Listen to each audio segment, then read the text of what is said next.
TLB's biology ക്ലാസ്സസിൻ്റെ പുതിയൊരു വീഡിയോയിലേക്ക് ഏവർക്കും സ്വാഗതം. ഇതാണ് secondary metabolites. In plants, fungus and microbial cells in addition to primary metabolites, they possess a substance like പ്ലാന്റ്സിൽ, ഫംഗസിൽ, മൈക്രോ ഓർഗാനിസത്തിലൊക്കെ ഈ പ്രൈമറി മെറ്റബോളൈറ്റ്സിനെ കൂടാതെ ചില സബ്സ്റ്റൻസുകളെ കൂടെ കാണാൻ സാധിക്കും.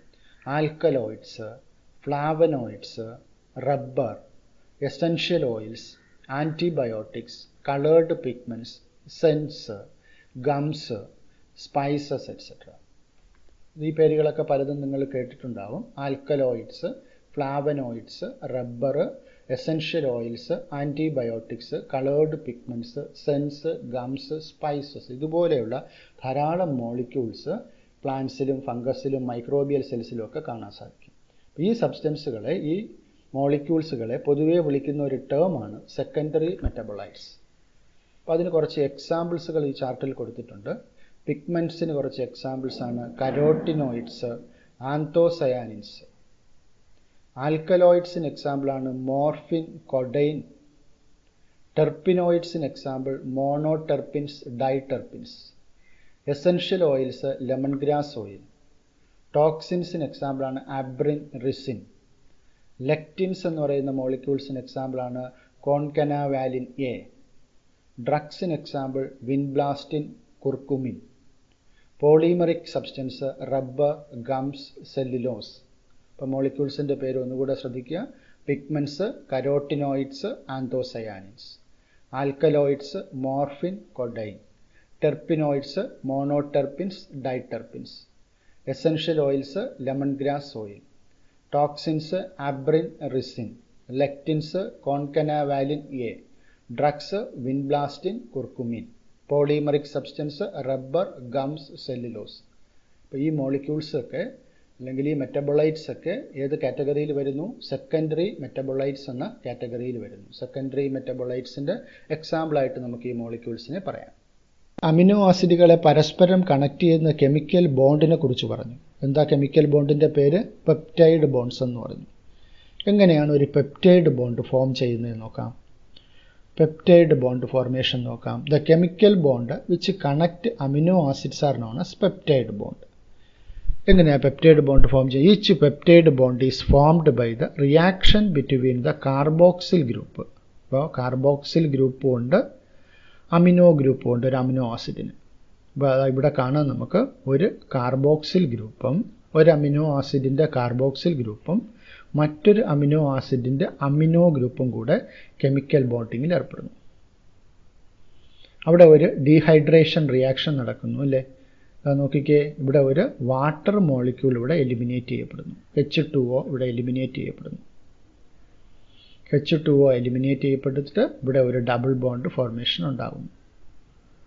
So this bond is known as peptide bond. ഈ ബോണ്ടിനെ വിളിക്കുന്ന പേരാണ് peptide bond. Each peptide bond is formed by the reaction between the carboxyl group of one amino acid with the amino group of next amino acid with the elimination of water, that is dehydration reaction. അപ്പോൾ എങ്ങനെയാണ് peptide bond form ചെയ്യുന്നത്? ഒരു amino ആസിഡിൻ്റെ carboxyl ഗ്രൂപ്പും അടുത്ത amino ആസിഡിൻ്റെ amino ഗ്രൂപ്പും കൂടെ ഡീഹൈഡ്രേഷൻ റിയാക്ഷനിൽ ഏർപ്പെട്ടിട്ടാണ് പെപ്റ്റൈഡ് ബോണ്ട് ഫോം ചെയ്യുന്നത്. ഇനി എന്തൊക്കെയാണ് പ്രോട്ടീൻസിൻ്റെ functions of proteins? Proteins carry out many functions in living organisms. Living ഓർഗാനിസത്തിൽ ധാരാളം ഫങ്ഷൻസ് പ്രോട്ടീൻസിനുണ്ട്. Some transport nutrient across cell membrane. ചില പ്രോട്ടീൻസ് ആണെങ്കിൽ സെൽ മെംബ്രെയിൻ, പ്ലാസ്മ മെംബ്രെയിനിൽ അപ്പുറം ഇപ്പുറവും ആയിട്ട് പല മോളിക്യൂൾസിനെയും കടത്തിവിടുന്ന ഒരു ചാനലായിട്ട് പ്രവർത്തിക്കുന്നുണ്ട്. Some fight infectious organisms. ചില പ്രോട്ടീൻസ്, ഇപ്പോൾ ആൻറ്റിബോഡി മോളിക്യൂൾസ്, ഇതൊക്കെ പ്രോട്ടീൻ മോളിക്യൂൾസ് ആണ്. അപ്പോൾ ഇതൊക്കെ രോഗാണുക്കളെ നശിപ്പിക്കുവാനായിട്ട് പ്രവർത്തിക്കുന്ന പ്രോട്ടീൻസ് ആണ്. Some are hormones. ഒരുപാട് ഹോർമോൺസുകൾ പ്രോട്ടീൻസ് ആണ്. ഒരുപാട് എൻസൈംസുകൾ പ്രോട്ടീൻസ് ആണ്. അപ്പോൾ ഇങ്ങനെ കുറച്ച് പ്രോട്ടീൻസിന് എക്സാമ്പിളും അത് ചെയ്യുന്ന ഫങ്ഷൻസും ഒന്ന് പരിചയപ്പെടാം. കൊളാജൻ എന്നൊരു പ്രോട്ടീൻ നേരത്തെ നിങ്ങൾ പഠിച്ചതാണ് ടിഷ്യൂസിൽ. Intercellular ground substance. സെല്ലുകളെ തങ്ങളിൽ പരസ്പരം കണക്ട് ചെയ്യുന്ന ഒരു കണക്റ്റീവ് ടിഷ്യൂ ആയിട്ട് വരുന്ന ഒരു പ്രോട്ടീനാണ് ഇത് കൊളാജൻ എന്ന് പറയുന്ന ഒരു പ്രോട്ടീൻ. ദെൻ ട്രിപ്സിൻ എന്ന് പറയുന്നത് കേട്ടിട്ടുണ്ടാവും. അതൊരു എൻസൈമാണ്. ഡൈജഷൻ പ്രോസസ്സിൽ പ്രോട്ടീന് ഡൈജസ്റ്റ് ചെയ്യാൻ സഹായിക്കുന്ന ഒരു എൻസൈമാണ് ട്രിപ്സിൻ. അപ്പോൾ ട്രിപ്സിനും ഒരു പ്രോട്ടീനാണ്. ഇൻസുലിൻ എന്ന് പറയുന്ന hormone, it is also a protein. Antibody മോളിക്യൂൾസിനെ കുറിച്ച് നേരത്തെ പറഞ്ഞു. ശരീരത്തിൽ കണക്കുന്ന രോഗാണുക്കളെ നമ്മൾ ആൻറ്റിജൻസ് എന്ന് വിളിക്കും. ആ രോഗാണുക്കളെ എതിരെ പ്രവർത്തിക്കുന്ന കെമിക്കൽസാണ് ആൻറ്റിബോഡി മോളിക്യൂൾസ്. ആ ആൻറ്റിബോഡി മോളിക്യൂൾസും അവയും chemically they are proteins. Fight infectious agents. Receptor, sensory reception. നമ്മുടെ ശരീരത്തിൽ ഒരുപാട് റിസപ്റ്റേഴ്സ് ഉണ്ട്. സെൻസേഷൻസ്, മണം, സ്മെല്ല് അറിയുന്നത്, ടേസ്റ്റ് അറിയുന്ന റിസപ്റ്റേഴ്സ് ഉണ്ട്. ഹോർമോൺസിനെ മനസ്സിലാക്കുന്ന റിസപ്റ്റേഴ്സ് ഉണ്ട്. അപ്പോൾ ഇങ്ങനെ റിസപ്റ്റേഴ്സ് ആയിട്ട് ആക്ട് ചെയ്യുന്നത് ഒരുപാട് പ്രോട്ടീൻസ് ആണ് റിസപ്റ്റേഴ്സ് ആയിട്ട് ആക്ട് ചെയ്യുന്നത്. GLUT4 enable glucose transport into cell. സെല്ലിനകത്തേക്ക് ഗ്ലൂക്കോസിനെ കടത്തിവിടുന്ന പ്രോട്ടീനാണ് GLUT4 പ്രോട്ടീൻ. സെൽ മെംബ്രെയിനിൽ അത് കാണും. സെൽ മെംബ്രെയിനിൽ സെല്ലിനകത്തോട്ട് ഗ്ലൂക്കോസ് മോളിക്യൂളിനെ കടത്തിവിടണോ വേണ്ടയോ എന്ന് ഡിസൈഡ് ചെയ്യുന്ന ഒരു പ്രോട്ടീനാണ് GLUT4 enable glucose transport into cells. അപ്പോൾ collagen, trypsin, insulin, antibody, receptor, GLUT4, all these are examples for proteins. Collagen, intercellular ground substance. Trypsin, it is an enzyme. Insulin, it is a hormone. Antibody, fight infectious agents. Receptor, sensory reception, smell, taste, hormone. GLUT4 enables glucose transport into cells. But these are examples for proteins. ഈ പ്രോട്ടീൻസിൻ്റെ എക്സാമ്പിൾസിൽ നമ്മൾ രണ്ട് protein, പ്രത്യേകം പ്രാധാന്യമുള്ള രണ്ട് പ്രോട്ടീനുണ്ട്. ഒന്ന് നേരത്തെ പറഞ്ഞതാണ് collagen. Collagen is the most abundant protein in animal world. അപ്പം അനിമൽസിൻ്റെ ശരീരത്തിൽ ഉള്ള ഏറ്റവും കൂടുതലുള്ള പ്രോട്ടീൻ ഏതാണെന്ന് ചോദിച്ചാൽ answer it is collagen. Collagen is the most abundant protein in animal world. Animal world എടുത്തു കഴിഞ്ഞാൽ ഏറ്റവും കൂടുതൽ കാണുന്ന പ്രോട്ടീൻ കൊളാജനാണ്. ഇനി അടുത്ത പ്രോട്ടീനാണ് റുബിസ്കോ. എന്താ full form? Ribulose bisphosphate carboxylase oxygenase. Ribulose bisphosphate carboxylase oxygenase. അതിൻ്റെ ഷോർട്ട് ഫോമാണ് rubisco. Is the most abundant protein in the whole of the biosphere. ഈ റുബിസ്കോ എന്ന് പറയുന്ന പ്രോട്ടീൻ അത് ഫോട്ടോസിന്തസിസിന് സഹായിക്കുന്ന പ്ലാന്റ്സിൽ കാണുന്ന പ്രോട്ടീനാണ്. ഒരു എൻസൈമാണത്. ഫോട്ടോസിന്തസിന് സഹായിക്കുന്ന എൻസൈമാണ്, അതൊരു പ്രോട്ടീനുമാണ്. ആ പ്രോട്ടീനാണ് മൊത്തത്തിൽ നമ്മൾ പ്ലാന്റ്സിനും അനിമൽസിനെയും കൂടെ നമ്മൾ ഓവറാൾ എടുത്തു കഴിഞ്ഞാൽ മൊത്തത്തിൽ നമ്മുടെ ബയോസ്ഫിയറിൽ ഏറ്റവും കൂടുതൽ കാണുന്ന പ്രോട്ടീൻ ഏതാണെന്ന് ചോദിച്ചാൽ ദാറ്റ് ഈസ് റുബിസ്കോ. എന്താണ് അതിൻ്റെ full form? Ribulose bisphosphate carboxylase oxygenase. അതിൻ്റെ ഷോർട്ട് ഫോമാണ് റുബിസ്കോ. അടുത്തതായിട്ട് നമുക്ക് പ്രോട്ടീൻസിൻ്റെ സ്ട്രക്ചറൽ ലെവൽസ് പരിചയപ്പെടാം. Structural levels of proteins. Proteins mainly exist at 4 structural levels. 4 structural levels പ്രോട്ടീൻസിൽ കാണാറുണ്ട്. അതിന് primary structure, secondary structure, tertiary structure, quaternary structure. ഇങ്ങനെ 4 പേരുകളിലാണ് അറിയപ്പെടുന്നത്. പ്രോട്ടീന് 4 സ്ട്രക്ചറൽ ലെവലുകളിൽ അതിൻ്റെ കോൺഫിഗറേഷൻ കാണാറുണ്ട്. Primary, secondary, tertiary, quaternary. ഓരോന്നും എന്താണെന്ന് നോക്കാം. എന്താണ് പ്രൈമറി സ്ട്രക്ചർ ഓഫ് പ്രോട്ടീൻസ് എന്ന് വിളിച്ചാൽ? അപ്പോൾ പ്രോട്ടീൻസിനെ സംബന്ധിച്ച് നേരത്തെ നമ്മൾ മനസ്സിലാക്കിയതാണ്, പ്രോട്ടീൻസ് എന്ന് പറയുന്നത് ഒരു linear chain of amino acid molecules ആണ്. അപ്പോൾ അമിനോ ആസിഡുകളെ ഒന്നിനു പുറകിൽ ഒന്നായിട്ടിങ്ങനെ അടുക്കി വെച്ചിരിക്കുന്ന മോളിക്യൂളാണ് പ്രോട്ടീൻസ്. പ്രോട്ടീൻസിൻ്റെ മോണോമറാണ് അമിനോ ആസിഡ്സ്. പ്രോട്ടീൻസിൽ അമിനോ ആസിഡ്സിനെ തങ്ങളിൽ കണക്ട് ചെയ്യുന്ന കെമിക്കൽ ബോണ്ടാണ് പെപ്റ്റൈഡ് ബോണ്ട്. ഇവിടെ അമിനോ ആസിഡുകളുടെ ഒരു സീക്വൻസ് ആണ് proteins. Primary structure refers to the linear sequence of amino acids in a protein molecule. ഒരു പ്രോട്ടീൻ മോളിക്യൂളിൽ അമിനോ ആസിഡുകൾ ഒന്നിനു പുറകിൽ ഒന്നായിട്ടിങ്ങനെ ഒരു സ്ട്രൈറ്റ് ചെയിൻ പോലെ, ഒരു സ്ട്രൈറ്റ് ലൈൻ പോലെ ക്രമീകരിക്കപ്പെട്ടിരിക്കുന്നതിനെയാണ് primary structural level of protein എന്ന് വിളിക്കുന്നത്. A protein is imagined as a line. ഒരു ലയൺ എന്ന് ഇമാജിൻ ചെയ്യുന്നു. The left end represented by the first amino acids. ഇടതുവശത്ത് കാണുന്നതാണ് ഒന്നാമത്തെ അമിനോ ആസിഡ്. And the right end represents the last amino acids. Right എൻഡിന് ലാസ്റ്റ് അമിനോ ആസിഡ്സ് എന്ന് വിളിക്കുന്നു. അപ്പോൾ ഇവിടെ എൻ ടെർമിനൽ അമിനോ ആസിഡ് എന്നും വിളിക്കും. കാരണം അവിടെ അമിനോ ഗ്രൂപ്പാണ് ആദ്യം കാണുന്നത്. അതുകൊണ്ട് അതിനെ എൻ ടെർമിനൽ അമിനോ ആസിഡ് എന്നും ലാസ്റ്റിൽ കാണുന്നതിന് സി ടെർമിനൽ, കാർബോക്സിൽ ഗ്രൂപ്പ് അവിടെ ഫ്രീ ആയിട്ട് കാണും, അതിനെ സി ടെർമിനൽ അമിനോ ആസിഡ് എന്ന് വിശേഷിപ്പിക്കാറുണ്ട്. First amino acid is also called as N terminal amino acid. First amino ആസിഡിനെ എൻ ടെർമിനൽ അമിനോ ആസിഡ് എന്ന് വിളിക്കുന്നു. The last amino acid is called the C terminal amino acid. Last amino ആസിഡിനെ C terminal amino acid എന്ന് വിളിക്കുന്നു. ഇനി എന്താണ് secondary structure of proteins? The right-handed helical form of proteins are known as secondary structure. The right-handed helical form of proteins. ഇപ്പോൾ നേരത്തെ പ്രോട്ടീൻസിൻ്റെ ഒരു linear സ്ട്രക്ചറിനെയാണ് നമ്മൾ primary structure എന്ന് വിളിച്ചത്. അപ്പോൾ ആ പ്രൈമറി സ്ട്രക്ചറിൽ ഇരിക്കുന്ന പ്രോട്ടീൻ അത് റൈറ്റ് ഹാൻഡഡ് കോയിൽഡ് ഹെലിക്കൽ ഫോമിലേക്ക് മാറുകയാണെങ്കിൽ നമുക്കതിനെ സെക്കൻഡറി സ്ട്രക്ചർ എന്ന് വിളിക്കാം. Right-handed helical form of proteins are known as secondary structure. In this form, proteins are folded in the form of a revolving staircase known as helix.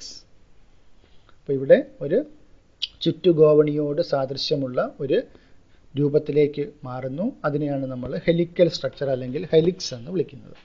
In this form, proteins are folded in the form of a revolving staircase known as helix. ഇനി എന്താണ് tertiary structure of proteins? The polypeptide chains of protein molecules bend and fold to attain a 3-dimensional shape called tertiary structure. ഇപ്പോൾ primary സ്ട്രക്ചറിൽ എന്താ പറഞ്ഞത്? Protein molecule അല്ലെങ്കിൽ amino acids ഒന്നിനു പുറകിൽ ഒന്നായിട്ട് ഇങ്ങനെ ലീനിയർ ഫോമിൽ കാണുന്നുവെങ്കിൽ അത് പ്രൈമറി സ്ട്രക്ചർ എന്ന് വിളിക്കും.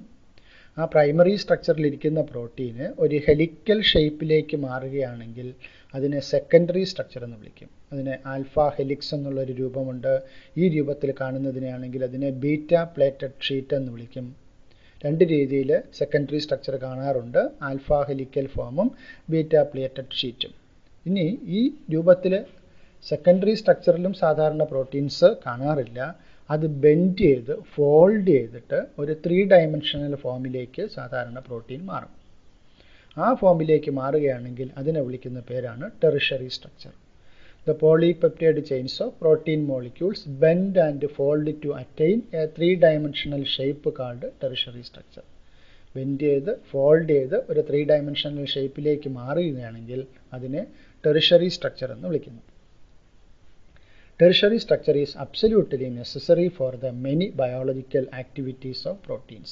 അപ്പോൾ പ്രോട്ടീൻസിൻ്റെ ഒരുപാട് ആക്ടിവിറ്റീസുകൾ നടന്ന് ഒരു മോളിക്കുലാർ ബേസിസിൽ കെമിക്കൽ റിയാക്ഷൻസ് ഒക്കെ നടക്കണമെന്നുണ്ടെങ്കിൽ ഈ ഒരു രീതിയിൽ പ്രോട്ടീന് ബെൻഡ് ചെയ്ത് ഫോൾഡ് ചെയ്തൊരു 3-dimensional ഫോമിലേക്ക് മാറേണ്ടതുണ്ട്. ആ രീതിയിൽ കാണുന്നതിനെയാണ് എന്ത് പേരിൽ വിളിക്കുക? ടെറിഷറി സ്ട്രക്ചർ എന്ന് വിളിക്കുക. ഇനി എന്താണ് quaternary structure of proteins? More than one polypeptide chains unite together to form the complicated folded structure called quaternary structure of protein. അപ്പോൾ ഒരു പ്രോട്ടീൻ മോളിക്യൂൾ എന്ന് പറയുന്നത് ഒരു പോളിപെപ്റ്റൈഡ് ചെയിൻ ചേർന്നായിരിക്കില്ല ഉണ്ടാവുക. ഒന്നിലധികം പോളിപെപ്റ്റൈഡ് ചെയിനുകൾ ചേർന്നായിരിക്കും ഒരു പ്രോട്ടീൻ ഉണ്ടാവുക. അപ്പോൾ ആ രീതിയിൽ ഒന്നിലധികം പോളിപെപ്റ്റൈഡ് ചെയിൻ ചേർന്നിട്ട് ഒരു കോംപ്ലിക്കേറ്റഡ് ഫോം സ്ട്രക്ചറിലേക്ക് മാറുകയാണെങ്കിൽ അത്തരം സ്ട്രക്ചറിനെ വിളിക്കുന്ന പേരാണ് ക്വാട്ടേർണറി സ്ട്രക്ചർ. ഇപ്പോൾ പ്രൈമറി സ്ട്രക്ചറിൽ ലീനിയർ ചെയിനാണ്. സെക്കൻഡറി സ്ട്രക്ചർ വരുമ്പോഴത്തേക്കും ഒരു ഹെലിക്കൽ ഫോമിലേക്ക് മാറും. ടെറിഷറി സ്ട്രക്ചർ വരുമ്പോഴത്തേക്കും ഒരു 3-dimensional ഫോമിലേക്ക് മാറും. ക്വാട്ടേർണറി സ്ട്രക്ചർ എന്ന് പറയുമ്പോൾ ഒന്നിലധികം പോളിപെപ്റ്റൈഡ് ചെയിൻസ് യുണൈറ്റ് ചെയ്തിട്ടുണ്ടാകുന്ന സ്ട്രക്ചറാണ് ക്വാട്ടേർണറി സ്ട്രക്ചർ. അതിനൊരു എക്സാമ്പിളാണ് നമ്മുടെ ഹീമോഗ്ലോബിൻ മോളിക്യൂൾ. RBCയിൽ കാണുന്ന ബ്ലഡിന് റെഡ് കളർ കൊടുക്കുന്ന പിഗ്മെൻ്റ് ആണ് ഹീമോഗ്ലോബിൻ. ഹീമോഗ്ലോബിൻ മോളിക്യൂൾ എന്ന് പറയുന്നത് പ്രോട്ടീനിൻ്റെ ഒരു ഹെലിക്കൽ ഫോമാണ്, ക്വാട്ടേർണറി സ്ട്രക്ചറാണ്. Adult human hemoglobin has 4 polypeptide chains. Human ബീയിങ്സിലെ ഹീമോഗ്ലോബിൻ മോളിക്യൂൾ എന്ന് പറയുന്നത് 4 പോളിപെപ്റ്റൈഡ് ചെയിൻസ് ചേർന്നാണ് ഉണ്ടായിട്ടുള്ളത്. 2 ആൽഫ ചെയിനും 2 ബീറ്റ ചെയിനും എന്നാണ് ഇതിനെ വിളിക്കുക. 2 are identical known as alpha chains and other 2 are also identical known as beta chains. The alpha and beta chains folded together to form a compact globular structure of hemoglobin. ഈ alpha ചെയിനും beta ചെയിനും ഇങ്ങനെ fold ചെയ്തിട്ട് ഒരു globular structure ഹീമോഗ്ലോബിൻ്റെ form ചെയ്യും. അപ്പോൾ 4 structural levels പ്രോട്ടീൻസിനുണ്ട്. അതിൻ്റെ ഒരു diagrammatic form നമുക്കൊന്നുകൂടെ കാണാം. First ഈ ഒരു രീതിയിൽ കുറച്ച് പോർഷൻ മാത്രം നമ്മൾ കൺസിഡർ ചെയ്യുകയാണെങ്കിൽ അതിനെ നമുക്ക് പ്രൈമറി സ്ട്രക്ചർ എന്ന് വിളിക്കാം. ഈ രീതിയിൽ ബെൻഡ് ചെയ്ത് ഒരു എന്താണ് പറയുക, ഒരു ഹെലിക്കൽ ഫോമിലേക്ക്, ഇങ്ങനെ റൈറ്റ് ഹാൻഡഡ് ഹെലിക്കൽ ഫോമിലേക്ക് കാണുന്ന സ്ട്രക്ചറാണ് സെക്കൻഡറി സ്ട്രക്ചർ. ഇനി ഒരു 3 ഡയമെൻഷണൽ ഫോമിലേക്ക് മാറുന്ന ഒരു സ്ട്രക്ചറാണ് ടെറിഷറി സ്ട്രക്ചർ. ഫിഗറിൽ കാണാം, ലീനിയർ മോളിക്യൂളാണ് പ്രൈമറി സ്ട്രക്ചർ. സെക്കൻഡറി സ്ട്രക്ചർ എന്ന് പറയുമ്പോൾ ഹെലിക്കൽ ഫോമിലാണ്, റൈറ്റ് ഹാൻഡഡ് കോയിൽഡ് ഫോമിൽ കാണുന്നതാണ് ആൽഫ ഹെലിക്സ്. അതുപോലെ ഇതുപോലെ പ്ലേറ്റഡ് ഷീറ്റുകളായിട്ടും പ്രോട്ടീൻസ് ചിലപ്പോൾ കാണാറുണ്ട്. അതിനെയാണ് ബീറ്റ പ്ലേറ്റഡ് ഷീറ്റ് എന്ന് വിളിക്കുന്നത്. ഇത് ബെൻഡ് ചെയ്ത് കോയിൽ ചെയ്തിട്ട് ഒരു 3 ഡയമെൻഷണൽ സ്ട്രക്ചറിലേക്ക് മാറുകയാണെങ്കിൽ അവിടെ അതിനെ ടെറിഷറി സ്ട്രക്ചർ എന്ന് വിളിക്കും. ഇനി ഒന്നിലധികം പോളിപെപ്റ്റൈഡ് ചെയിൻ ചേർന്നാണ് ഒരു പ്രോട്ടീൻ മോളിക്യൂൾ ഉണ്ടാകുന്നതെങ്കിൽ അതിനെ ക്വാട്ടർണറി സ്ട്രക്ചർ എന്ന് വിളിക്കും. These are long chains of sugars. ഈ കാർബോഹൈഡ്രേറ്റ് മോളിക്യൂൾ എന്ന് പറയുന്നത് ലോങ് ചെയിൻ ഓഫ് ഷുഗേഴ്സ് ആണ്. ഗ്ലൂക്കോസ്, ഫ്രക്ടോസ് തുടങ്ങിയൊക്കെ ഷുഗറുകളുടെ ഒരു നീണ്ട ഒരു മോളിക്യൂളാണ് കാർബോഹൈഡ്രേറ്റ് എന്ന് വിളിക്കുന്നത്. ഒരു പോളിമറാണ്. നേരത്തെ നമ്മൾ പ്രോട്ടീൻസിനെ മനസ്സിലാക്കി. പ്രോട്ടീൻസ് എന്ന് പറയുന്നത് അമിനോ ആസിഡുകളുടെ ഒരു പോളിമറാണ്. അതുപോലെ പോളിസാക്കറൈഡ്സ് അല്ലെങ്കിൽ കാർബോഹൈഡ്രേറ്റ്സ് എന്ന് പറയുന്നതും ഇറ്റ് ഈസ് എ പോളിമർ. ആ പോളിമറിൻ്റെ ഇൻഡിവിജ്വൽ യൂണിറ്റിനെ വിളിക്കുന്ന പേര് മോണോസാക്കറൈഡ്സ് എന്ന് വിളിക്കും. It is formed of polymerization of monosaccharides. Monosaccharides ആണ് കാർബോഹൈഡ്രേറ്റ്സ് അല്ലെങ്കിൽ പോളിസാക്കറൈഡ്സിൻ്റെ ഇൻഡിവിജ്വൽ യൂണിറ്റ്. ഓരോ മോണോമർ, ആ മോണോമറിനെ വിളിക്കുന്ന പേരാണ് മോണോസാക്കറൈഡ്സ്. ഇനി ഈ മോണോസാക്കറൈഡുകളെ തങ്ങളിൽ പരസ്പരം കണക്ട് ചെയ്യുന്ന ബോണ്ടാണ് ഗ്ലൈക്കോസിഡിക് ബോണ്ട്. നേരത്തെ പ്രോട്ടീൻ മോളിക്യൂളിൽ അമിനോ ആസിഡുകളെ തങ്ങളിൽ കണക്ട് ചെയ്യുന്ന ബോണ്ട് പഠിച്ചു. എന്താ ബോണ്ടിൻ്റെ പേര്? Peptide bond. അതുപോലെ കാർബോഹൈഡ്രേറ്റ്സിൽ അല്ലെങ്കിൽ പോളിസാക്കറൈഡ്സിൽ മോണോസാക്കറൈഡുകളെ തങ്ങളിൽ കണക്ട് ചെയ്യുന്ന കെമിക്കൽ ബോണ്ടിനെ വിളിക്കുന്ന പേരാണ് ഗ്ലൈക്കോസിഡിക് ബോണ്ട്. എന്താണ് ഗ്ലൈക്കോസിഡിക് ബോണ്ടിൻ്റെ പ്രത്യേകത? ഈ കാണിച്ചിരിക്കുന്നത് ഒരു മോണോസാക്കറൈഡ് മോളിക്യൂളാണ്. ഇത് മറ്റൊരു മോണോസാക്കറൈഡ് മോളിക്യൂളാണ്. ഇവിടുത്തെ ഈ ഒരു OH ഗ്രൂപ്പ്, ഇവിടുത്തെ ഒരു OH ഗ്രൂപ്പ്. നേരത്തെ നമ്മൾ പെപ്റ്റൈഡ് ബോണ്ട് ഫോർമേഷനിൽ പറഞ്ഞതുപോലെ തന്നെ ഒരു ഡീഹൈഡ്രേഷൻ റിയാക്ഷൻ നടക്കുന്നു. അവിടെ ഒരു ബോണ്ട് ഫോം ചെയ്യുന്നു. ആ കെമിക്കൽ ബോണ്ടിനെ വിളിക്കുന്ന പേരാണ് ഗ്ലൈക്കോസിഡിക് ബോണ്ട്. ഇനി എന്താണ് ഫോസ്ഫോ ഡയസ്റ്റർ ബോണ്ട് എന്ന് നോക്കാം. ഓരോ ബയോമോളിക്യൂളിലും, എക്സ്പെഷ്യലി ബയോ മാക്രോ മോളിക്യൂൾസിൽ, അതിലെ ഓരോ മോണോമർ യൂണിറ്റിനെയും പരസ്പരം കണക്ട് ചെയ്യുന്ന കെമിക്കൽ ബോണ്ടുകൾ ഉണ്ടെന്ന് പറഞ്ഞു. പ്രോട്ടീൻ മോളിക്യൂളിൽ അമിനോ ആസിഡിനെ പരസ്പരം കണക്ട് ചെയ്യുന്ന ബോണ്ടാണ് പെപ്റ്റൈഡ് ബോണ്ട്. അതുപോലെ കാർബോഹൈഡ്രേറ്റിൽ മോണോസാക്കറൈഡ്സിനെ പരസ്പരം കണക്ട് ചെയ്യുന്ന ബോണ്ടാണ് ഗ്ലൈക്കോസിഡിക് ബോണ്ട്. അതുപോലെ DNA-യിൽ അതിൻ്റെ ന്യൂക്ലിയോടൈഡ്സുകളെ പരസ്പരം കണക്ട് ചെയ്യുന്ന ബോണ്ടാണ് ഫോസ്ഫോ ഡയസ്റ്റർ ബോണ്ട്. എങ്ങനെയാണ് ആ ബോണ്ട് ഫോം ചെയ്യുന്നതെന്ന് പരിചയപ്പെടാം. Nucleic acid phosphate is attached to the sugar by an ester bond. Phosphate ഗ്രൂപ്പും ഷുഗർ മോളിക്യൂളും കൂടെ പരസ്പരം കണക്ട് ചെയ്യപ്പെടുന്ന ബോണ്ട്. ഒരു ഷുഗർ മോളിക്യൂളും അടുത്ത ഫോസ്ഫേറ്റ് മോളിക്യൂളും കൂടെ എസ്റ്ററിഫിക്കേഷൻ പ്രോസസ്സ് നടന്നാണ് ഇവിടെ ബോണ്ട് ഫോർമേഷൻ നടക്കുന്നത്. ഇങ്ങനെ ഉണ്ടാകുന്ന ബോണ്ടാണ് ഫോസ്ഫോ എസ്റ്റർ ബോണ്ട്. ഒരു ഷുഗർ മോളിക്യൂളും അടുത്ത ഫോസ്ഫേറ്റ് മോളിക്യൂളും കൂടെ കമ്പൈൻ ചെയ്യുമ്പോൾ ഇവിടെ ഒരു ഫോസ്ഫോ എസ്റ്റർ ബോണ്ട് ഫോം ചെയ്യുന്നു. ഇതാ ഇവിടുത്തെ ഷുഗർ ഇവിടുത്തെ ഫോസ്ഫേറ്റുമായിട്ട് ഇവിടെ ഒരു ഫോസ്ഫോ എസ്റ്റർ ബോണ്ട് ഫോം ചെയ്യുന്നു. അപ്പം അങ്ങനെ അടുത്തടുത്ത് 2 എസ്റ്റർ ബോണ്ട് ഫോം ചെയ്യുമ്പോൾ നമ്മളതിനെ ഫോസ്ഫോ ഡൈഎസ്റ്റർ ബോണ്ട് എന്ന് വിളിക്കും. പിന്നെ nucleic acid a phosphate moiety links to the 3' carbon of 1 sugar. ഈ ഫിഗറിലേക്ക് ശ്രദ്ധിക്കുക. അപ്പോൾ ഇതൊരു പെൻറ്റോസ് ഷുഗറാണെന്ന് പറഞ്ഞു, 5 കാർബൺ ആറ്റമുള്ള ഷുഗറാണെന്ന് പറഞ്ഞു. ഇവിടെ കാർബൺ ആറ്റത്തിന് നമ്പറുകൾ കൊടുത്തിട്ടുണ്ട്, 1 2 3 4 നമ്പർ കൊടുത്തിട്ടുണ്ട്. ഇവിടെ നോക്കൂ, ഒരു ബോണ്ട് ഫോർമേഷൻ നടക്കുമ്പോൾ ഇവിടെ മൂന്നാമത്തെ കാർബൺ ആറ്റത്തിലുള്ള OH ഗ്രൂപ്പും അതുപോലെ ഇവിടുത്തെ ഫോസ്ഫേറ്റ് ഗ്രൂപ്പും തങ്ങളിൽ ഇവിടെ കെമിക്കൽ റിയാക്ഷൻ നടക്കും, എസ്റ്ററിഫിക്കേഷൻ പ്രോസസ്സ് നടക്കും, എസ്റ്റർ ബോണ്ട് ഫോം ചെയ്യും. അപ്പോൾ ഇവിടെ മൂന്നാമത്തെ കാർബൺ ആറ്റത്തിലും തൊട്ടിവിടെ വരുമ്പോൾ അടുത്ത ന്യൂക്ലിയോറ്റൈഡിൽ വരുമ്പോൾ ഇവിടുത്തെ 5ാമത്തെ കാർബൺ ആറ്റവുമാണ്. അപ്പോൾ ഫോസ്ഫേറ്റ് മോളിക്യൂള് ഒരു ഷുഗറിൻ്റെ മൂന്നാമത്തെ കാർബൺ ആറ്റവുമായിട്ടും അടുത്ത ഷുഗറിൻ്റെ 5ാമത്തെ കാർബൺ ആറ്റവുമായിട്ടാണ് ബോണ്ട് ഫോർമേഷൻ നടക്കുന്നത്. അപ്പോൾ ഇവിടെ ഒരു ന്യൂക്ലിയോറ്റൈഡിൽ ഒരു എൻഡിൽ ഫ്രീ ആയിട്ടൊരു ഫോസ്ഫേറ്റ് ഗ്രൂപ്പ് കാണും, മറ്റേ എൻഡിൽ ഫ്രീ ആയിട്ടൊരു OH ഗ്രൂപ്പും കാണും. അപ്പോൾ ഫ്രീ ആയിട്ട് ഫോസ്ഫേറ്റ് ഗ്രൂപ്പ് കാണുന്ന എൻഡിനെ 5' എൻഡ് എന്ന് വിളിക്കും.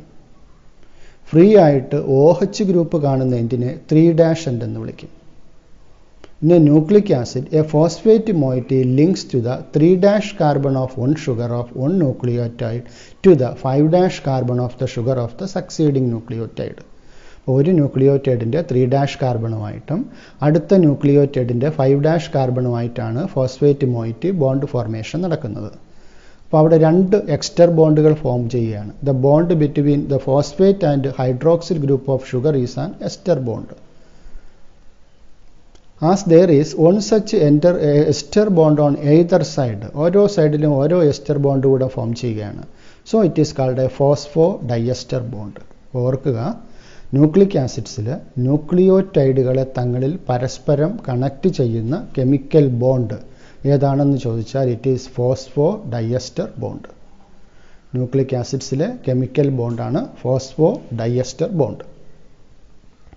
ഇനി DNA-യുടെ ഡബിൾ ഹെലിക്കൽ സ്ട്രക്ചറിനെ കുറിച്ചാണ് നമ്മൾ അടുത്ത് മനസ്സിലാക്കുവാൻ പോകുന്നത്. അപ്പോൾ DNA മോളിക്യൂൾ എന്ന് പറയുന്നത് ഈ പടം നിങ്ങൾ സ്ഥിരമായിട്ട് കണ്ടിട്ടുള്ളതാണ്. അപ്പോൾ ഈ DNA മോളിക്യൂൾ എന്ന് പറയുന്നത് ഒരു ഹെലിക്കൽ സ്ട്രക്ചറാണ്, ഇങ്ങനെ ചുറ്റി വച്ചിരിക്കുന്ന ഒരു സ്ട്രക്ചറാണ്. ചുറ്റി വെച്ചിട്ടൊരു ഹെലിക്കൽ ഫോമിലേക്ക് മാറിയിരിക്കുന്ന ഒരു സ്ട്രക്ചറാണ് DNA-ക്ക് നമ്മൾ കണ്ടിട്ടുള്ളത്. അപ്പോൾ ഈ ഒരു സ്ട്രക്ചർ ആദ്യമായിട്ട് പ്രപ്പോസ് ചെയ്തത് ജെയിംസ് വാട്സൺ, ഫ്രാൻസിസ് ക്രിക്ക് എന്ന് പറയുന്ന 2 സയൻറ്റിസ്റ്റുമാരാണ്. 1953 James Watson and Francis Crick proposed the double helix model for the structure of DNA. അപ്പോൾ DNA-യുടെ ഈ ഒരു ഡബിൾ ഹെലിക്കൽ സ്ട്രക്ചർ പ്രപ്പോസ് ചെയ്തത് വാട്സൺ ആൻഡ് ക്രിക്ക് എന്ന് പറയുന്ന 2 സയൻറ്റിസ്റ്റുമാരാണ്. അപ്പോൾ എന്തൊക്കെ ഫീച്ചേഴ്സാണ് ഈ ഒരു ഹെലിക്കൽ സ്ട്രക്ചറിനുള്ളതെന്ന് നോക്കാം. The salient features of the double helix structure of DNA. DNA is made of 2 polynucleotide chains.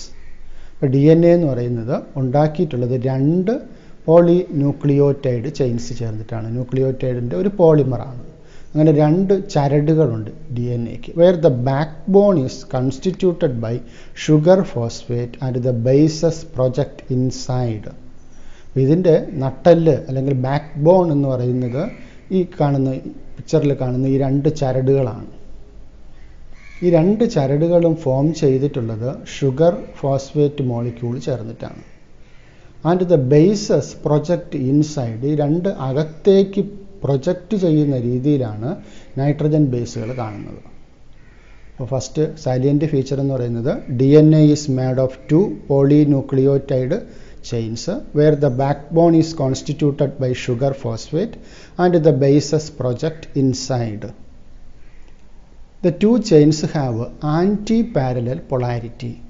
It means if one chain has the polarity 5' to 3', the other has the polarity 3' to 5'.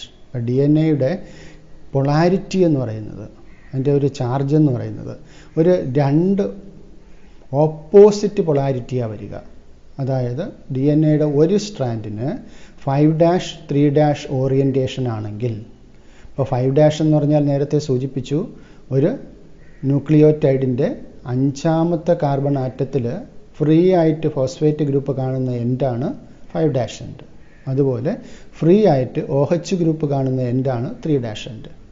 അപ്പോൾ DNA 2 സ്ട്രാൻഡുള്ള മോളിക്യൂളാണെന്ന് പറഞ്ഞു. ഈ 2 സ്ട്രാൻഡിൻ്റെയും polarity എന്ന് പറയുന്നത് ഓപ്പോസിറ്റാണ്. അതാണ് anti parallel polarity എന്ന് പറയുന്നത്.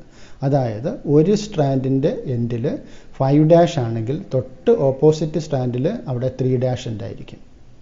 അതാണ് opposite polarity എന്ന് പറയുന്നത്. If one chain has the polarity 5' to 3', the other chain has the polarity 3' to 5'. ആണ് രണ്ടാമത്തെ സാലിയൻറ്റ് ഫീച്ചർ എന്ന് പറയുന്നത്. ഇനി മൂന്നാമത്തത്, the bases in 2 strands are paired through hydrogen bond. Hydrogen bond കൊണ്ടാണ് ഈ ബേസ് പെയറിംഗ് ഉണ്ടായിരിക്കുന്നത്. പിക്ചറിൽ നോക്കിയാൽ നമുക്ക് കാണാം. The bases in 2 strands are paired through hydrogen bond. ഇവിടെ അഡിനൈൻ ഉണ്ട്, തൈമിൻ ഉണ്ട്. ഇവിടെ ഗുവാനൈൻ ഉണ്ട്, സൈറ്റോസിൻ ഉണ്ട്. അഡിനൈൻ ഫോംസ് 2 ഹൈഡ്രജൻ ബോണ്ട്സ് വിത്ത് തൈമിൻ. അഡിനൈൻ തൈമിനുമായിട്ട് 2 ഹൈഡ്രജൻ ബോണ്ട് കൊണ്ട് പെയർ ചെയ്യുകയാണ്. ഡബിൾ ബോണ്ടാണ്. ഇപ്പോൾ AT ബേസ് പെയർ എന്നാണ് അതിനെ വിശേഷിപ്പിക്കുക. അപ്പോൾ AT ബേസ് പെയർ എന്ന് പറയുന്നത് ഡബിൾ ബോണ്ടഡ് ബേസ് പെയർ ആണ്. Adenine always pairs with thymine by 2 hydrogen bonds. അതുപോലെ guanine always pairs with cytosine with 3 hydrogen bonds. Guanine എപ്പോഴും സൈറ്റോസിനുമായിട്ടാണ് പെയർ ചെയ്യുന്നത്. ആ പെയറിങ് എപ്പോഴും ഒരു ട്രിപ്പിൾ ബോണ്ടായിരിക്കും. 3 ഹൈഡ്രജൻ ബോണ്ട് കാണും. The bases in 2 strands are paired through hydrogen bond, forming base pairs. Adenine forms 2 hydrogen bonds with thymine from opposite strand. Similarly, guanine is bonded with cytosine with 3 hydrogen bonds. Each strand appears like a helical staircase. ഒരു ചുറ്റുഗോവണിയോട് സാദൃശ്യമുള്ള ഒരു സ്ട്രക്ചറാണ് DNA-ക്കുള്ളത്. Each strand appears like a helical staircase. Each step of ascend is represented by a pair of bases. അപ്പോൾ ഓരോ സ്റ്റെപ്പും, അതിലൊരു സ്റ്റെയർകേസിൻ്റെ ഓരോ സ്റ്റെപ്പും ഒരു പെയർ ബേസുകളാണ്. Each step of ascend the strand turns 36 degree. ആ ഒരു കാര്യം കൂടെ ഓർമ്മിക്കുക. ഇത് ഓരോ സ്റ്റെപ്പ് കഴിയുമ്പോൾ, അല്ലാതെ ഒരു ബേസ് പെയറിൽ നിന്നും അടുത്ത ബേസ് പെയറിലേക്ക് മൂവ് ചെയ്യുമ്പോൾ ഈ ഡബിൾ ഹെലിക്കൽ സ്ട്രക്ചറിൽ കാണുന്ന DNA 36 ഡിഗ്രി ഒന്ന് ട്വിസ്റ്റ് ചെയ്യും. Each step of ascend the strand turns 36 degree. ഓരോ സ്റ്റെപ്പിലും ആ സ്ട്രാൻഡ് 36 ഡിഗ്രി ടേൺ ചെയ്യും. 1 full turn of the helical strand would involve 10 steps or 10 base pairs. അപ്പോൾ ഇതിങ്ങനെ ഒരു ഫുൾ ടേൺ ഇങ്ങനെ തിരിഞ്ഞു വരുമ്പോൾ, അതായത് 360 ഡിഗ്രി ഇങ്ങനെ തിരിഞ്ഞു വരുമ്പോൾ മൊത്തത്തിലപ്പോൾ എത്ര ബേസ് കാണും? 10 ബേസ് കാണും. ഓരോ ബേസ് പെയറും തിരിയുമ്പോൾ 36 ഡിഗ്രി വീതം തിരിയും. അങ്ങനെ 10 ബേസ് പെയറാണ് ഒരു ഫുൾ ടേണിൽ വരുമ്പോഴത്തേക്കും കാണുക. The 2 chains are coiled in a right-handed fashion. അപ്പോൾ ഈ ഒരു ടേണിങ്ങിനും പ്രത്യേകതയുണ്ട്. അത് റൈറ്റ് ഹാൻഡഡ് കോയിൽഡ് ഫാഷനിലാണ് തിരിയുന്നത്. The pitch of the helix is 34 angstrom. അപ്പോൾ ആ ഒരു ടേണിൻ്റെ ആ ഒരു ഹൈറ്റ് എന്ന് പറയുന്നത് 34 angstrom ആണ്. അങ്ങനെ നാനോമീറ്ററിലേക്ക് കൺവേർട്ട് ചെയ്യുകയാണെങ്കിൽ, മീറ്ററിലേക്ക് കൺവേർട്ട് ചെയ്യുകയാണെങ്കിൽ 3.4 നാനോമീറ്ററാണ്. അല്ലെങ്കിൽ മറ്റൊരു യൂണിറ്റാണ് angstrom.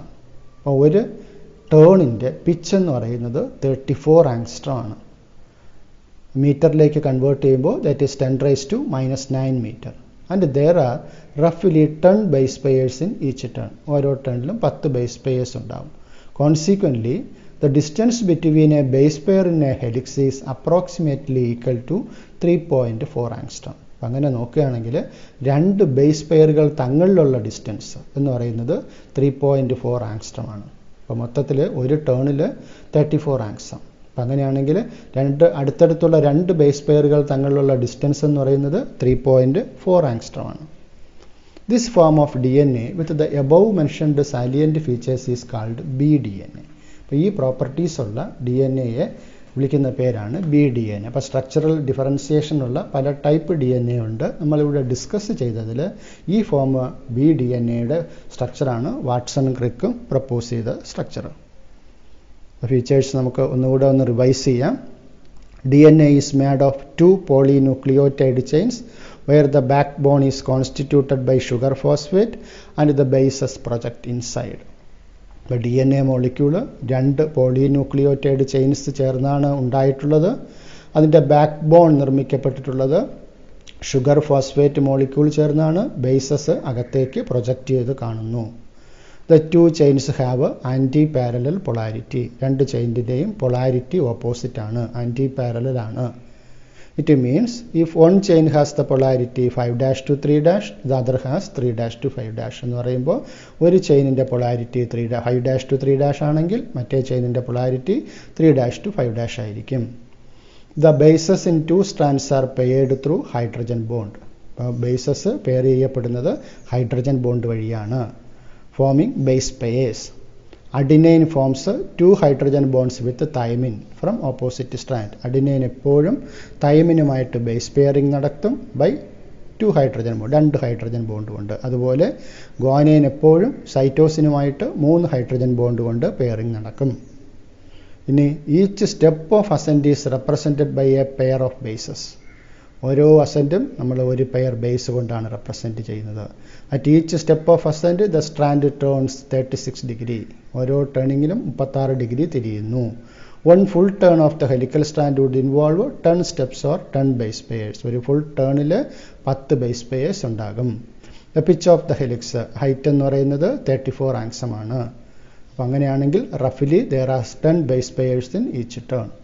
The distance between a base pair in a helix is approximately equal to 3.4 angstrom.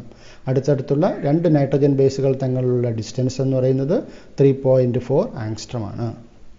ഇത്രയും കാര്യങ്ങളാണ് നമുക്ക് salient features of double helical സ്ട്രക്ചേഴ്സിൽ പറയാനുള്ളത്. Each strand appears like a helical staircase. The 2 chains are coiled in a right handed fashion. Factors affecting enzyme activity discuss ചെയ്യാം. The activity of an enzyme can be affected by a change in the conditions which can alter the tertiary structure of the protein. Protein മോളിക്യൂളിന് tertiary, primary, secondary structures ഉണ്ടെന്നുള്ളതറിയാം. എല്ലാ എൻസൈംസും protein molecules ആണ്. Enzymes അതിൻ്റെ catalytic activity നിർവഹിക്കപ്പെടണമെങ്കിൽ അതിനൊരു tertiary structure വേണം. എന്നാൽ മാത്രമേ ആക്റ്റീവ് സൈറ്റുകൾ ഫോം ചെയ്യുകയുള്ളൂ. The activity of an enzyme can be affected by change in the conditions which can alter the tertiary structure of protein. അപ്പോൾ പ്രോട്ടീനിൻ്റെ ഈ ഒരു 3-dimensional ടെറിഷറി സ്ട്രക്ചർ ആൾട്ടർ ചെയ്യുന്ന ഫാക്ടേഴ്സ് എൻസൈം ആക്ടിവിറ്റിയെ അഫക്റ്റ് ചെയ്യുന്നുണ്ട്. ഏതൊക്കെയാണ് ആ factors? These include temperature, pH, change in substrate concentration or binding of specific chemicals that regulate its activity. ഇപ്പോൾ temperature, pH, substrate concentration ഉണ്ടാകുന്ന ചേഞ്ച്, ചില കെമിക്കൽസ് വന്ന് ഈ എൻസൈംസിൽ ബൈൻഡ് ചെയ്യുന്നത്, ഇതെല്ലാം എൻസൈം ആക്ടിവിറ്റിയെ അഫക്റ്റ് ചെയ്യുന്നുണ്ട്. ഓരോന്നായിട്ട് നമുക്ക് പരിശോധിക്കാം. ആദ്യം നമുക്ക് ടെമ്പറേച്ചറും pHഉം എൻസൈം ആക്ടിവിറ്റിയിൽ എന്ത് മാറ്റമാണ് ഉണ്ടാക്കുന്നതെന്ന് നോക്കാം. Enzymes generally function in a narrow range of temperature and pH. ഇപ്പോൾ എൻസൈം അറിയാം, നമുക്ക് ബയോളജിക്കൽ ആക്ടിവിറ്റിയെ സ്പീഡപ്പ് ചെയ്യുന്ന കാറ്റലിസ്റ്റ് ആണ്. നമ്മുടെ ഹ്യൂമൻ ബീയിങ്സിനെ സംബന്ധിച്ചിടത്തോളം നമ്മുടെ ബോഡി ടെമ്പറേച്ചർ എന്ന് പറയുന്നത് 37 ഡിഗ്രി സെൽഷ്യസ് ആണ്. ഒരു 40 ഡിഗ്രി സെൽഷ്യസ് വരെയാണ് നാച്ചുറലായിട്ട് നമ്മുടെ എൻസൈംസിൻ്റെ എല്ലാ ആക്ടിവിറ്റി നന്നായിട്ട് നടക്കുന്ന ടെമ്പറേച്ചർ എന്ന്. അപ്പോൾ അതായത് ഒരു നാരോ റേഞ്ചാണ്. ഒരു 36, 37, 38, 39, 40 ഡിഗ്രി സെൽഷ്യസ് എന്ന് പറയുന്ന ഒരു നാരോ റേഞ്ചാണ്. Enzyme generally function in a narrow range of temperature and pH. pHൻ്റെ കാര്യത്തിലും അതുപോലെ ഒരു നാരോ റേഞ്ചിലാണ് എൻസൈംസ് വർക്ക് ചെയ്യുന്നത്. Each enzyme shows its highest activity at a particular temperature and pH called the optimum temperature and optimum pH. അപ്പോൾ enzyme activity അത് highest കാണിക്കുന്ന ഈ ഗ്രാഫിക്കൽ റെപ്രസെൻറ്റേഷനിൽ നമുക്ക് കാണാം. ഈ ഒരു pH അല്ലെങ്കിൽ ഈ ഒരു ടെമ്പറേച്ചർ, ആ ഒരു ടെമ്പറേച്ചറിലാണ് അതിൻ്റെ ഓപ്റ്റിമം ആക്ടിവിറ്റി കാണിക്കുന്നത്. Enzyme shows is highest activity at A particular temperature. ആ പർട്ടിക്കുലർ ടെമ്പറേച്ചറിനെയാണ് നമ്മൾ ഓപ്റ്റിമം ടെമ്പറേച്ചർ എന്നും ഓപ്റ്റിമം pH എന്നും വിളിക്കുന്നത്. pHനെ സംബന്ധിച്ച് പറയുമ്പോൾ ഈ ഒരു pH അപ്പോൾ ആ ഒരു pH എന്ന് പറഞ്ഞാൽ നമ്മുടെ ബ്ലഡിൻ്റെ pH ആയിരിക്കും. അപ്പോൾ ആ ഒരു pHൽ ആയിരിക്കും എൻസൈം മാക്സിമം സ്പീഡിൽ വർക്ക് ചെയ്യുന്നത്. അതിനെയാണ് നമ്മൾ ഓപ്റ്റിമം pH എന്ന് വിളിക്കുന്നത്. ഇവിടെ ഈ ഒരു ടെമ്പറേച്ചർ, ഈ ഒരു ഗ്രാഫിൽ നിന്ന് നമുക്ക് മനസ്സിലാക്കാൻ പറ്റുന്നത് എന്താണ്? ആ ഒരു pH കൂടുന്നതിനനുസരിച്ച് എൻസൈം ആക്ടിവിറ്റിയും കൂടുന്നു. അതൊരു ഓപ്റ്റിമം pHൽ എത്തുമ്പോൾ അത് സ്റ്റോപ്പാകുന്നു. പിന്നെ pH കൂട്ടിയാലും എൻസൈം ആക്ടിവിറ്റി കൂടുന്നില്ല, എൻസൈം ആക്ടിവിറ്റി കുറയുകയാണ് ചെയ്യുന്നത്. അതുപോലെ ടെമ്പറേച്ചറിൻ്റെ കാര്യത്തിലും അങ്ങനെ തന്നെയാണ്. ടെമ്പറേച്ചർ കൂടുന്നതിനനുസരിച്ച് എൻസൈം ആക്ടിവിറ്റി കൂടുന്നു, അതൊരു ഓപ്റ്റിമം ടെമ്പറേച്ചറിൽ എത്തുന്നു. പിന്നെ വീണ്ടും നമ്മൾ ടെമ്പറേച്ചർ കൂട്ടിയാലും എൻസൈം ആക്ടിവിറ്റി കൂടുന്നില്ല, കുറയുന്നു. Activity declines both below and above the optimum value.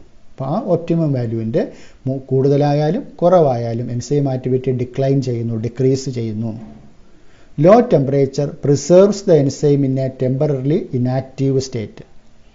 Law ടെമ്പറേച്ചറിലേക്ക് വരുമ്പോഴത്തേക്കും എൻസൈം ആക്ടിവിറ്റി ഇനാക്റ്റീവ് സ്റ്റേറ്റിലേക്ക് പോകുന്നു, ടെമ്പററിലി ഇനാക്റ്റീവ് സ്റ്റേറ്റിലേക്ക് പോകുന്നു.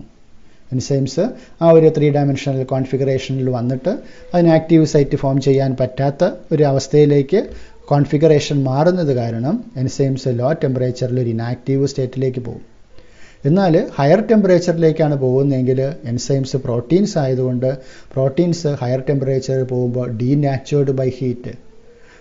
പ്രോട്ടീൻസിന് അതിൻ്റെ നാച്ചുറൽ നഷ്ടപ്പെടുന്നു, പ്രോട്ടീനേഷ്യസ് നാച്ചുറൽ നഷ്ടപ്പെട്ട് ചൂട് കൂടുമ്പോൾ ആ പ്രോട്ടീൻ നശിച്ചു പോകുന്നു. High temperature destroys enzyme activity because proteins are denatured by heat. അപ്പോൾ ടെമ്പറേച്ചറും pHും എങ്ങനെയാണ് എൻസൈമാറ്റിക് ആക്ടിവിറ്റിയെ അഫക്റ്റ് ചെയ്യുന്നതെന്ന് മനസ്സിലാക്കി കാണുമല്ലോ. pHും ടെമ്പറേച്ചറും ഓപ്റ്റിമം pHലും ഓപ്റ്റിമം ടെമ്പറേച്ചറിലും എൻസൈം ആക്ടിവിറ്റി മാക്സിമത്തിലേക്ക് വരുന്നു.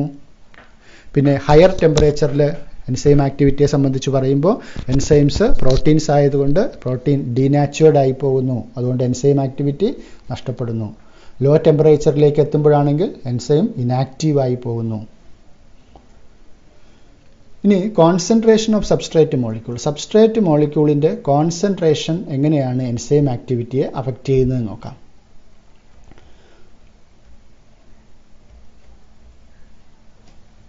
Concentration of substrate. With the increase in substrate concentration, the velocity of enzymatic reaction rises at first. അപ്പോൾ അതിൻ്റെ ഒരു ഗ്രാഫിക്കൽ റെപ്രസെൻറ്റേഷൻ നമുക്ക് നോക്കാം. അപ്പോൾ ഇവിടെ വെലോസിറ്റി ഓഫ് റിയാക്ഷൻ ഇവിടെ y ആക്സിസിൽ കാണിച്ചിട്ടുണ്ട്, സബ്സ്ട്രേറ്റിൻ്റെ കോൺസെൻട്രേഷൻ ഇവിടെ x ആക്സിസിൽ കാണിച്ചിട്ടുണ്ട്. അപ്പോൾ സബ്സ്ട്രേറ്റ് മോളിക്യൂളിൻ്റെ കോൺസെൻട്രേഷൻ കൂടുന്നതിനനുസരിച്ച്, സബ്സ്ട്രേറ്റ് മോളിക്യൂളിൻ്റെ അളവ് കൂടുന്നതിനനുസരിച്ച് എൻസൈമിൻ്റെ റിയാക്ഷൻ്റെ വേഗത എന്ത് ചെയ്യുന്നു നോക്കൂ. Velocity of enzymatic reaction increases. അപ്പോൾ കോൺസെൻട്രേഷൻ, സബ്സ്ട്രേറ്റ് മോളിക്യൂളിൻ്റെ കോൺസെൻട്രേഷൻ കൂടുന്നതിനനുസരിച്ച് എൻസൈമിൻ്റെ വെലോസിറ്റി ഓഫ് റിയാക്ഷൻ കൂടി ഒരു മാക്സിമത്തിലേക്ക് എത്തുന്നു. പിന്നെ ഫർദർ കോൺസെൻട്രേഷൻ കൂടിയാലും വെലോസിറ്റി കൂടുന്നില്ല. അപ്പോൾ ഈ ഒരു മാക്സിമം വെലോസിറ്റിയിലെത്തുന്നു. ആ മാക്സിമം വെലോസിറ്റിയെ സൂചിപ്പിക്കുന്നതാണ് Vmax. Vmax. The reaction ultimately reaches a maximum velocity Vmax, which is not exceeded by any further rise in concentration of the substrate. ഇപ്പോൾ വീണ്ടും സബ്സ്ട്രേറ്റ് മോളിക്യൂളിൻ്റെ കോൺസെൻട്രേഷൻ കൂട്ടിയതുകൊണ്ട് വെലോസിറ്റി കൂടുന്നില്ല. അപ്പോൾ ആ ഒരു മാക്സിമം വെലോസിറ്റിയെ Vmax എന്ന് വിളിക്കുന്നു. ആ മാക്സിമം വെലോസിറ്റിയുടെ പകുതി, that is Vmax by 2. അതിനെ പ്രത്യേകിച്ച് ഒരു ടേം കൊണ്ട് വിശേഷിപ്പിക്കാറുണ്ട്, that is Km കോൺസ്റ്റൻറ്റ്. ആ മാക്സിമം വെലോസിറ്റിയുടെ പകുതിയാണ് Vmax by 2 എന്ന് വിളിക്കുന്നത്. ആ Vmax by 2 വെലോസിറ്റിയിൽ ഉള്ള സബ്സ്ട്രേറ്റിൻ്റെ കോൺസെൻട്രേഷൻ, ആ കോൺസെൻട്രേഷനെ ഒരു ടേം കൊണ്ട് വിശേഷിപ്പിക്കാറുണ്ട്, that is Km കോൺസ്റ്റൻറ്റ് എന്ന ടേം കൊണ്ട് വിശേഷിപ്പിക്കാറുണ്ട്. അപ്പോൾ എങ്ങനെയാണ് ഈ കോൺസെൻട്രേഷൻ അഫക്റ്റ് ചെയ്യുന്നത് നോക്കൂ. എന്തുകൊണ്ടാണ് ഒരു മാക്സിമം വെലോസിറ്റിയിൽ എത്തിക്കഴിഞ്ഞാൽ പിന്നെ കോൺസെൻട്രേഷൻ കൂടിയാലും അതിനെ അഫക്റ്റ് ചെയ്യാത്തത് നോക്കിക്കേ. അപ്പോൾ ഇവിടെ ഈ കാണിച്ചിരിക്കുന്നത് എൻസൈം മോളിക്യൂളാണ്, ഈ കാണിച്ചിരിക്കുന്നത് എൻസൈം മോളിക്യൂളാണ്, ഇത് സബ്സ്ട്രേറ്റ് മോളിക്യൂളാണ്. അപ്പോൾ ഇവിടെ എൻസൈം മോളിക്യൂൾ രണ്ടെണ്ണം, ഇവിടെ സബ്സ്ട്രേറ്റ് മോളിക്യൂൾ രണ്ടെണ്ണം എൻസൈമുമായിട്ടിവിടെ ബൈൻഡ് ചെയ്തിട്ടുണ്ട്. വീണ്ടും നമ്മൾ എൻസൈമിൻ്റെ കോൺസെൻട്രേഷൻ ദാ ഇവിടെ കൂട്ടുന്നു, എൻസൈമിൻ്റെ കോൺസെൻട്രേഷൻ കൂട്ടുന്നു. അപ്പോൾ വെലോസിറ്റി എന്ത് ചെയ്യുന്നു, കൂടി വരുന്നു. എൻസൈം കോൺസെൻട്രേഷൻ സബ്സ്ട്രേറ്റിൻ്റെ കോൺസെൻട്രേഷൻ, എൻസൈമിൻ്റെ കോൺസെൻട്രേഷൻ അല്ല, സബ്സ്ട്രേറ്റിൻ്റെ കോൺസെൻട്രേഷൻ നമ്മൾ കൂട്ടുന്നു, അപ്പോൾ വീണ്ടും വെലോസിറ്റി കൂടുന്നു. വീണ്ടും ദാ ഇവിടെ സബ്സ്ട്രേറ്റ് കോൺസെൻട്രേഷൻ കൂടുന്നതിനനുസരിച്ച് വെലോസിറ്റി കൂടുന്നു. അടുത്ത് വീണ്ടും നമ്മൾ സബ്സ്ട്രേറ്റ് കോൺസെൻട്രേഷൻ കൂട്ടുന്നു. ഇവിടെ നോക്കൂ, സബ്സ്ട്രേറ്റ് കൂടുതലുണ്ട്, പക്ഷേ ഇവിടെ സബ്സ്ട്രേറ്റുമായിട്ട് ബൈൻഡ് ചെയ്യാൻ ഫ്രീ ആയിട്ടുള്ള എൻസൈം ഇല്ല. സബ്സ്ട്രേറ്റുമായിട്ട് ബൈൻഡ് ചെയ്യാൻ ഫ്രീ ആയിട്ടുള്ള എൻസൈം ഇല്ല. ഇവിടെ നമുക്ക് കാണുമ്പോൾ മനസ്സിലാകും, ഇവിടെ എൻസൈമിൻ്റെ എണ്ണം കൂടുതലാണ്, സബ്സ്ട്രേറ്റിൻ്റെ എണ്ണം കുറവാണ്. എന്ന് പറഞ്ഞാൽ സബ്സ്ട്രേറ്റ് കോൺസെൻട്രേഷൻ കുറവാണ്. വീണ്ടും നമ്മൾ സബ്സ്ട്രേറ്റ് കോൺസെൻട്രേഷൻ കൂട്ടി, അപ്പോൾ വെലോസിറ്റി ഓഫ് റിയാക്ഷനും കൂടുന്നു. കാരണം എന്താണ്? എൻസൈമുമായിട്ട് ബൈൻഡ് ചെയ്യാൻ, സബ്സ്ട്രേറ്റുമായിട്ട് ബൈൻഡ് ചെയ്യാൻ ഇവിടെ ഫ്രീ ആയിട്ട് എൻസൈംസ് ഉണ്ട്. അപ്പോൾ വീണ്ടും നമ്മൾ സബ്സ്ട്രേറ്റിൻ്റെ എണ്ണം കൂട്ടുന്നു, പക്ഷേ ഇവിടെ ഫ്രീ ആയിട്ട് ബൈൻഡ് ചെയ്യാൻ എൻസൈം ഇല്ല. അപ്പോൾ കെമിക്കൽ റിയാക്ഷൻ സ്ലോ ആകുന്നു. ഈ പിക്ചറിൽ നോക്കിയപ്പോൾ നമുക്ക് മനസ്സിലാക്കാൻ പറ്റും, ഇവിടെ സബ്സ്ട്രേറ്റിൻ്റെ എണ്ണം കൂടുതൽ, എൻസൈമിൻ്റെ എണ്ണം കുറവ്. അപ്പം അതുകൊണ്ട് വേഗതയും കുറയും. This is because the enzyme molecules are fewer than the substrate molecule. Substrate മോളിക്യൂൾസിനെക്കാളും കുറവാണ് enzyme molecules. And after saturation of these molecules, there are no free enzyme molecules to bind with the additional substrate molecule. ഒരു വീണ്ടും bind ചെയ്യാൻ വേണ്ടി ഇവിടെ enzyme molecule ഇല്ല. അപ്പോൾ അതുകൊണ്ടാണ് കോൺസെൻട്രേഷൻ കൂട്ടുന്നതിനനുസരിച്ച് അറ്റ് ഫസ്റ്റ് റിയാക്ഷൻ്റെ വേഗത കൂടുകയും ഒരു മാക്സിമം വെലോസിറ്റിയിലേക്ക് എത്തുകയും ചെയ്യുന്നു, വിമാക്സ് വെലോസിറ്റിയിലേക്ക് എത്തുകയും ചെയ്യുന്നു. അത് കഴിഞ്ഞിട്ട് വീണ്ടും നമ്മൾ സബ്സ്ട്രേറ്റിൻ്റെ കോൺസെൻട്രേഷൻ കൂട്ടിയാലും it will not affect the velocity of the reaction. വെലോസിറ്റിയെ അഫക്റ്റ് ചെയ്യുന്നില്ല. Now we can discuss about classification and nomenclature of enzymes. എൻസൈംസിൻ്റെ ക്ലാസിഫിക്കേഷനും അവയുടെ നാമകരണവും സംബന്ധിച്ച കാര്യങ്ങളെക്കുറിച്ച് മനസ്സിലാക്കാം. Enzymes have been classified into different groups based on the type of reactions they catalyze. എൻസൈംസിനെ catalyse ചെയ്യുന്നത് ഏത് type chemical റിയാക്ഷനെയാണ് അത് കാറ്റലൈസ് ചെയ്യുന്നത് എന്നുള്ള രീതി വെച്ചിട്ടാണ് എൻസൈമിനെ 6 ആയിട്ട് ക്ലാസിഫൈ ചെയ്തിട്ടുണ്ട്. Enzymes are divided into 6 classes. What are they? Oxidoreductases, transferases, hydrolases, lyases, isomerases, ligases. What are the 6 classes? Oxidoreductases, transferases, hydrolases, lyases, isomerases, ligases. അപ്പം ഇങ്ങനെ 6 ക്ലാസ്സുകളായിട്ട് അവ ഏത് കെമിക്കൽ റിയാക്ഷനെയാണോ കാറ്റലൈസ് ചെയ്യുന്നത് എന്നതിനെ ബേസ് ചെയ്ത് തിരിച്ചിട്ടുണ്ട്.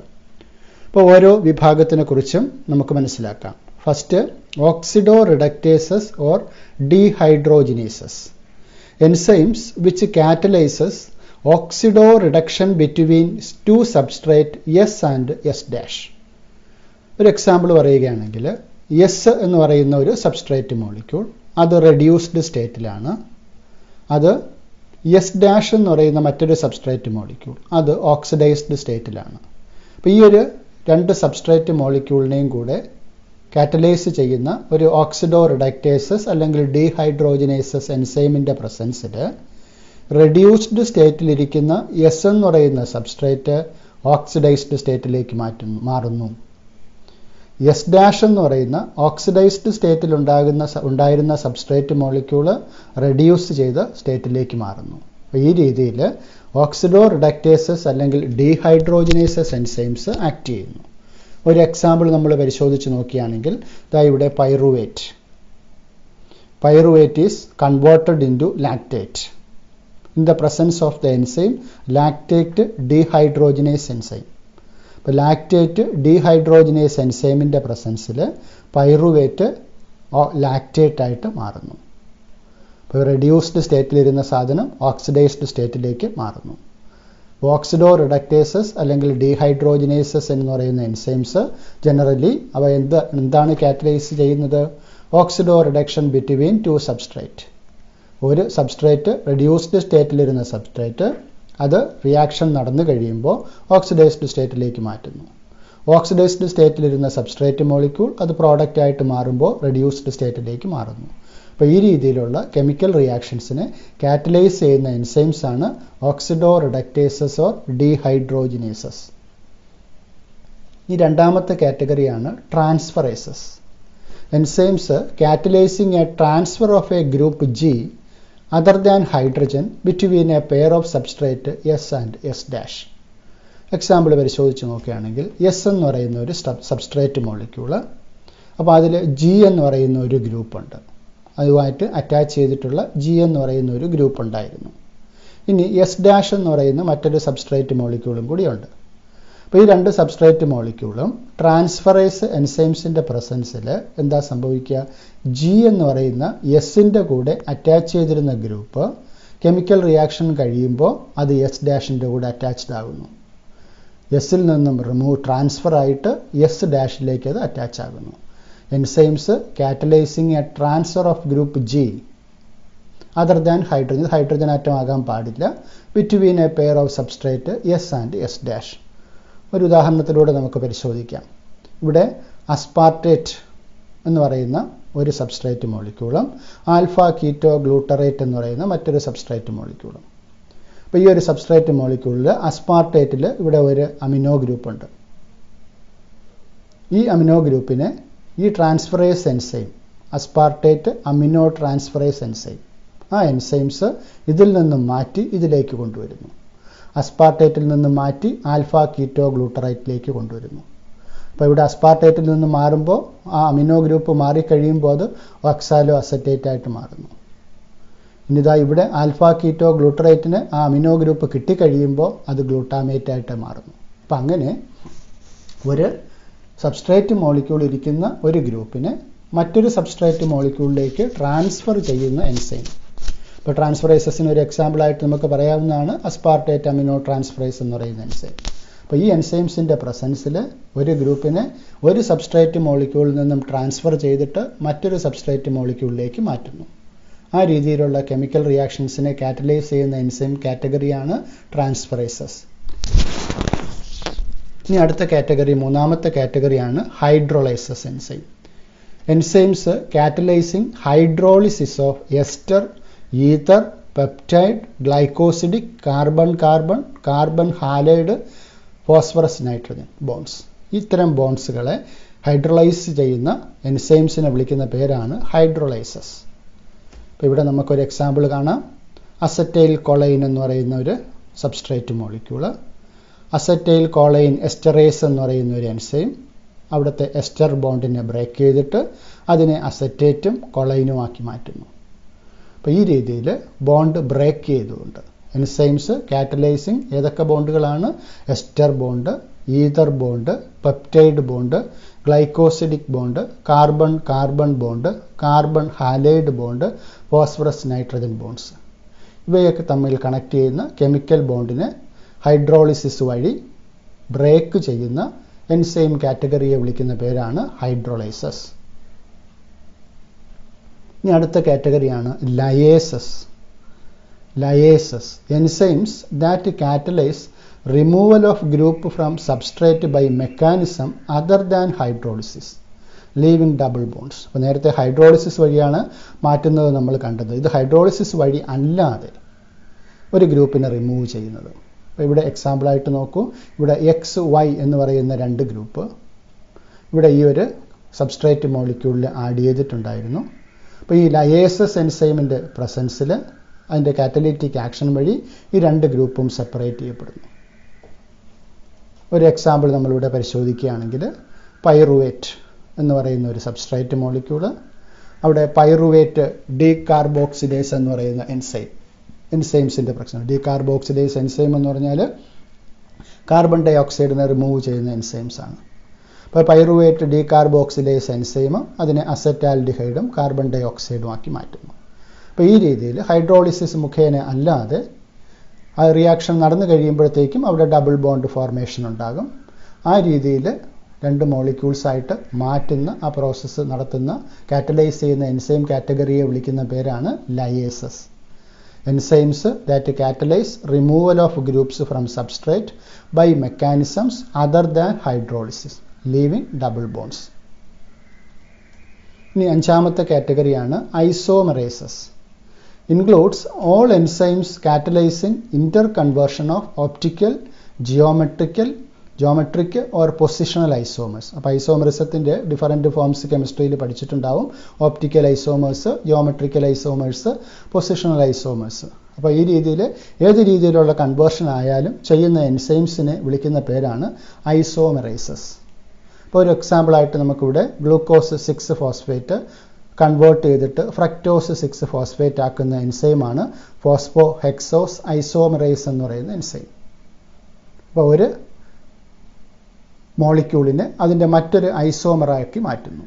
ആ രീതിയിൽ കൺവേർട്ട് ചെയ്യുന്ന എൻസൈം കാറ്റഗറിയെ വിളിക്കുന്ന പേരാണ് isomerases. Includes all enzymes catalysing interconversion of optical, geometrical or positional isomers. ഇനി ലാസ്റ്റ് കാറ്റഗറിയാണ് ligases. Enzymes catalysing the linking together of two compounds. രണ്ട് കോമ്പൗണ്ടിനെ തങ്ങളിൽ പരസ്പരം ലിങ്ക് ചെയ്യാൻ സഹായിക്കുന്ന എൻസൈംസ്.